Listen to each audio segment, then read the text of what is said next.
Hi guys, আসসালামু আলাইকুম। Welcome back to my channel. চলে এসেছি আবার একটা ব্র্যান্ড নিউ ব্লগ নিয়ে তোমাদের কাছে। গুড আফটারনুন বন্ধুরা, কেমন আছো তোমরা? তোমাদের ভালোবাসায় আমিও খুব খুব খুব ভালো আছি। কি বৃষ্টি লাগলো বন্ধুরা, তোমাদের ওখানের ওয়েদার কেমন আমাকে একটু জানাবে তো।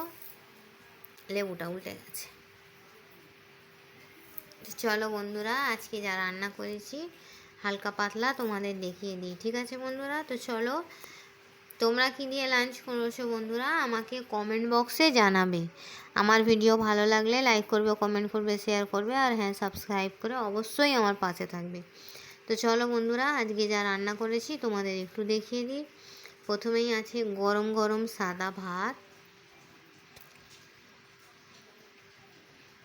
সঙ্গে আছে একটা ডিমের পোচ,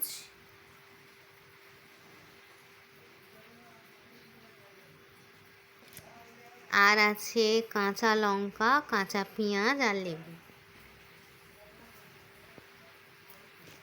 তারপরে আছে মুসুরির ডাল,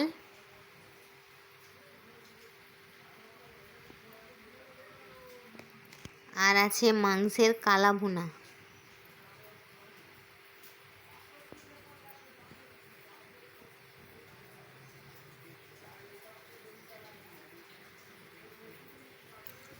আর ঝিঙে দিয়ে আলু দিয়ে ফুলুলি দিয়ে ঝোল করেছি দেখো।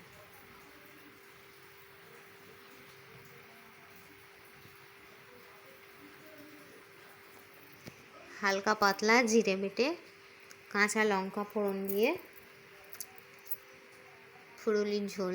ফুলুলি রান্না খেতে কারা কারা ভালোবাসো আমাকে একটু জানাবে।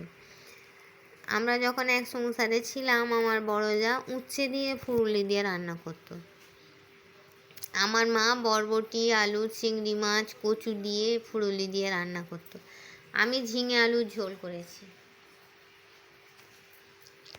তোমাদের মধ্যে কাদের কাদের ফুলুলি রান্না ফেভারেট আমাকে একটু জানাবে, আর কারা কারা খাও না সেটাও জানাবে, ঠিক আছে বন্ধুরা? দেখো, এইটা ছিল আমার একটা মিনি ব্লগ। আমার ভিডিওকে একটু শেয়ার করে দেবে, লাইক করে দেবে, সাবস্ক্রাইব করে পাশে থাকবে। আমার অনেক দিদি ভাই, দাদা ভাই যারা যারা সাবস্ক্রাইব করেছে তাদের জানাই অনেক অনেক থ্যাংক ইউ।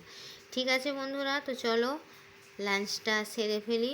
এই বলে আমি আমার ব্লগটা ছাড়ছি। Thanks for watching. Allah Hafiz.